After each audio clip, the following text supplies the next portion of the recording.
Hi all, my name is Atif Ghaffar and I will be teaching you guys one of the module of MBA known as the financial management. Alright, now the books or the materials which you are required for the financial management module. There is a very good book, Essential of Corporate Finance, which you should use, and you should have strong grip on this book so that you can understand minute details of financial management as well. For additional references, you can use Introduction to Financial Management by Smart and Graham, and you can also download these books from internet as well. Although calculator is very important for especially for this module, but one thing you have to make it clear that calculator is not an alternative to your understanding, or it can't do everything. You need to have a strong understanding of financial management, then only you can use calculators. So if you think you can do everything from the calculator, then obviously you have to change your mind. Now let me let me tell you about the assessment methods and types. Please note that there is a bit different thing which will be in actual. There will be two assignments. Each assignment will weigh 20%, and then there will be a final exam. So there will be no midterm exam. You can just write it over that instead of midterm exams, there would be a second assignment which you have to do. What is financial management? Many people asked that what does it actually means? Well, you can see from its word financial management that how to manage finance. Even in your daily routine, you have to manage your finance so that you can spend your day properly, and at the end of the month you still have sufficient funds for you to survive. So basically this is the same thing which one companies do. Business function involves managing daily financial activities, cash inflows and outflows. The firm has to see that whether they should invest on a long-term project or not, and how much the long-term project will be paying them, and what is the risk factor involved in investing on that project. These are the learning outcomes which we will be studying in chapter number 1 of financial management module. Theory and concepts related to financial management, understand on importance of financial markets and analyze how it works. So we will study financial market. Just make a circle on it, because financial market is a very important topic. Identify the financial instruments available to raise finance, how a company raises finance or raises capital, what are the instruments required, financial instruments required. Identify various financial planning and forecasting module, and undertake investment and financial analysis. Learning outcome statements. So there are three learning outcomes which we will study in this chapter. One is compare the various forms of business enterprise and place emphasis on the corporation. Means that how many types of companies are there and how it can be formed. Number 2 is identify the goal of the financial management of a firm, that what is actually the main risk and responsibilities of a financial manager of a company. And number 3 is understanding financial markets and why they exist. So we have to see that what are the types of financial markets and what are the roles of those financial markets and why they exist. Alright, now from here we will start our chapter. Compare the various legal forms of businesses. organization.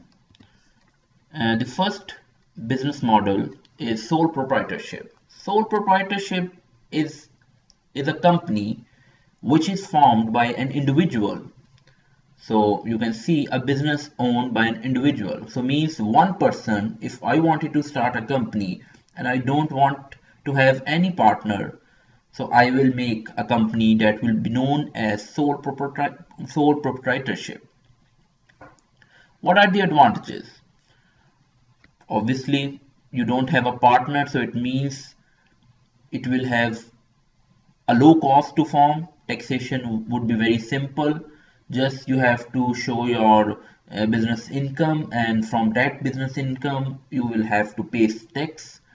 And the owner, obviously, if the owner is only one, so all the profit that a company makes will be his own profit, and he will have full decision making power.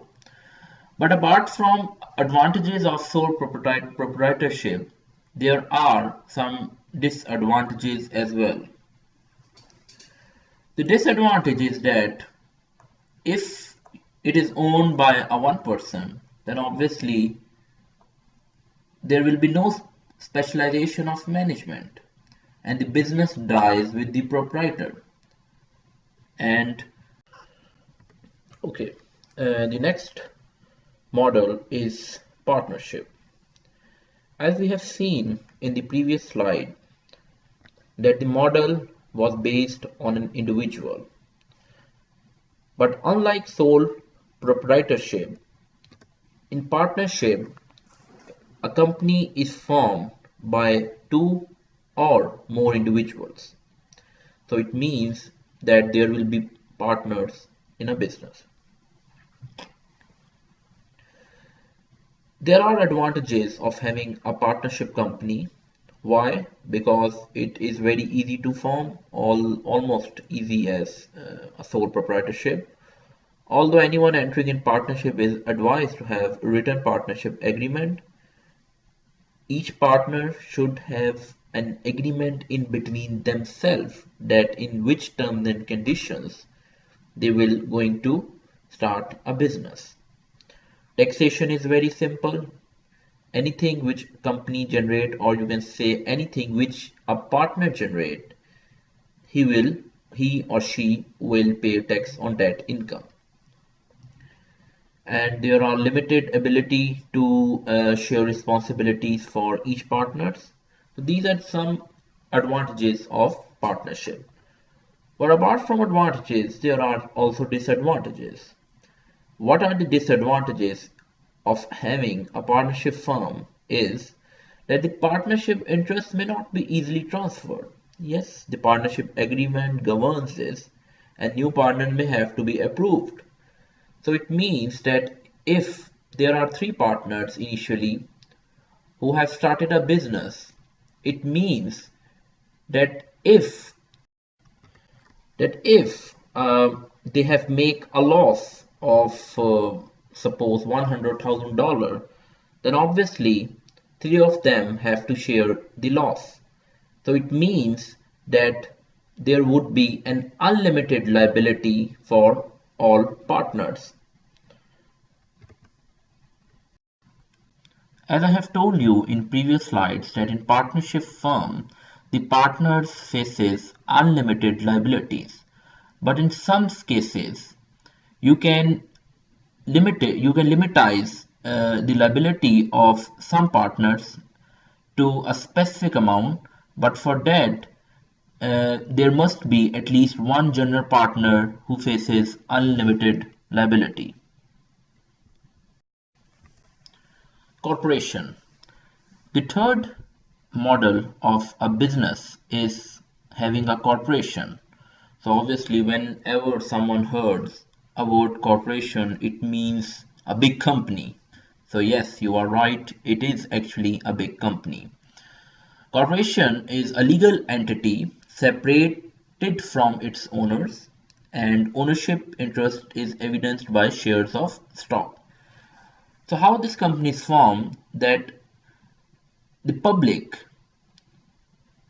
buys share or you can say public purchase shares of a company, and there is a corporation that is made. What are the advantages of having a corporation? The main advantage of having a corporation is that it's separate ownership and control. Yes, the people who are actually investing on corporation, so means the people who are purchasing their shares, they are not actually the one who are managing or who are controlling the company. Who will control the company? Obviously, the management. Who will appoint those management? That is stakeholders. So those wishing to invest in a company need only to purchase its stocks. They don't have to take an active role in the company's management. In corporation, specialization of management is possible and transfer of ownership is relatively easy. How it can be transferred? Suppose I own 10 shares of a company. So what I have to do, just I have to go to the stock market and I have to sell my share. So someone else will buy my shares. It is as simple. And the corporation may survive its owners, and owners face limited liabilities. They may only lose their investment and nothing more.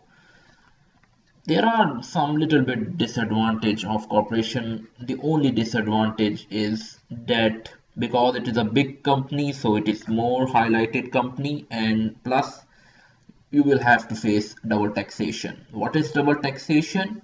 I will tell you in next slides. The fourth and the last form of a company is limited liability company, LLC. It is very similar to corporation. The only difference is that the owners choose whether the limited liability company will be taxed like a partnership or a corporation. So this is the major difference of LLC and corporation, that partners can choose that how they will be taxed.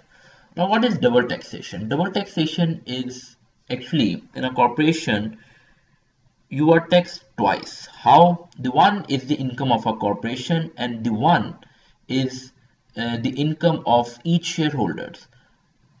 The corporation or the company will pay tax on its whole income, and the shareholders will pay tax on their dividends which is given by the company. So this is actually known as double taxation. Now this is an example of double taxation. You can see that a firm has taxable income of ringgit 1 million. Corporate and individual tax rates are both 35%. All after-tax income is paid out to the owners. Dividends paid are never deductible. Number one question is, what is the after-tax income to the owners if the firm is a proprietorship? So that would be simple. You will calculate 35% of 1 million. So it would be 350,000 tax. Number two is, what is after-tax income to the owner if the firm is a corporation? Then what you have to do is, first you have to pay tax on that 1 million, and the remaining amount, that is 650,000. The 650,000 is distributed among the shareholders. Now the shareholders will pay tax on that $650,000. So again you will calculate a tax of 35% on 650,000 ringgit. So it will be double taxed. One is 35% on 1 million ringgit and the other is 35% on 650,000 ringgit. The second learning outcome of this chapter is to identify the goals of the financial manager of a firm. So the main responsibility of a financial manager of a firm is to maximize the profit of a company, and obviously if it is maximizing the profit of a company, then obviously it is maximizing the shareholders' wealth. So this is the main role and responsibility of a financial management.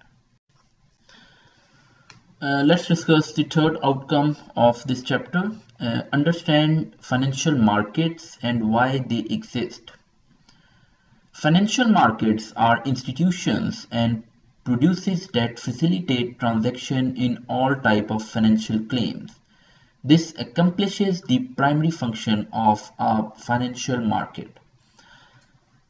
Now, dear students, the financial market is actually the place where all the transaction takes place. For example, if I owned 10 shares of a XYZ company and I wanted to sell it, then where is the place or where I would go? I will go to stock exchange to sell my shares. And if I wanted to buy shares, then again I will go to stock exchange. So it means that stock exchange is the financial market. Now within that financial market, there are three players who actually make that financial market complete. One is the borrowers, one are the savers, and one is the financial institute.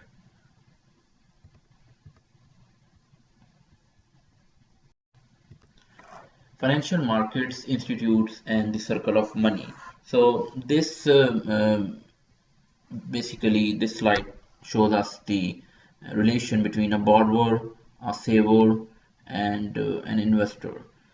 So this is just a diagram to show the circle of money in between different players.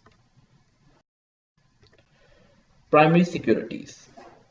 Primary securities markets are markets where securities, what are securities? Securities are shares, stocks, bonds that a company issued to their first primary investor.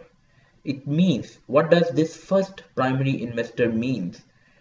It means that if a company decided to issue shares for the first time into the market, then the place or the market from where those transaction takes place is known as primary securities market.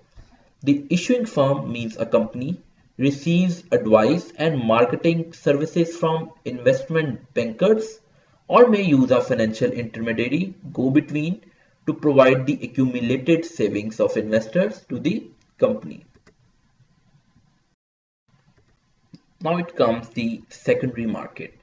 Secondary security markets are markets where previously issued securities are traded between investors. So the best example is stock exchange. If I have already a purchased share and I wanted to sell it, I will go to stock market. Simple as that. Organized securities markets occupy a physical locations. Brokers match buy and sell orders without actually owning the securities involved. Organized security markets means that there are proper services providers for the buy and sell of a share. Who are dealers? Now dealer security markets are called over the counter market. The dealers is involved in one side or the other side of every trade, most of which are made electronically. Because in this era, most of the purchase of the shares are made electronically. But for this electronically purchase to be made, there are dealers in between who are authorized dealers by the companies who can purchase and buy sell who can purchase and sell the shares on behalf of their owners, or you can say on behalf of stakeholders. Critical thought questions. Now these are the questions which can be used to have a practice for exams. That how many primary market transactions are there for a given security? Would the issuing firm ever be a party to a secondary market transaction? And is the Kuala Lumpur Stock Exchange or New York Stock Exchange a primary or secondary market? So this you have to answer it yourself. Stock exchange markets are actually the primary or secondary market? A big question. The agency problem. The agency problem arises when there is a conflict between the agent.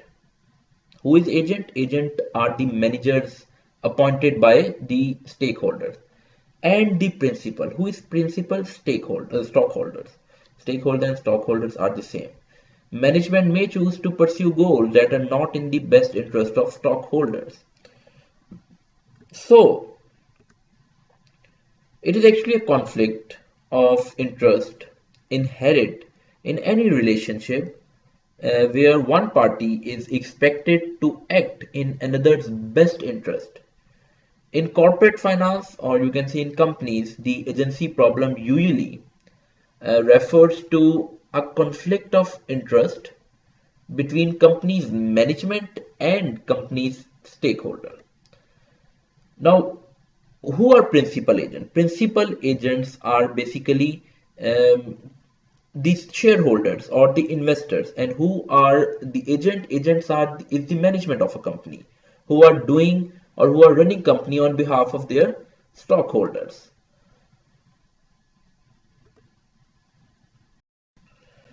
Management incentives to act in the interest of shareholders. Now, if agent, or you can say a manager, if the manager owns stocks of a company, then obviously the manager have direct interest on the company.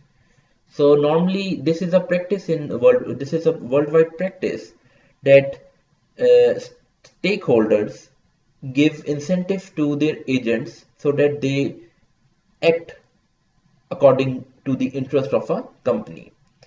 So managerial compensation includes stock options, uh, better performance get promoted. So these are the incentives which are given by the stockholders to the management. So now these are the practice questions which you have to do, and we are going to upload its answer very soon.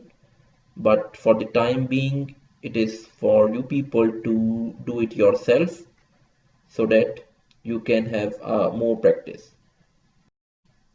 There is also a mini case study which you people are required to do it yourself, and within a week or so we will upload its answer as well so that you may know what are your mistakes. Last but not least, these are the practice questions.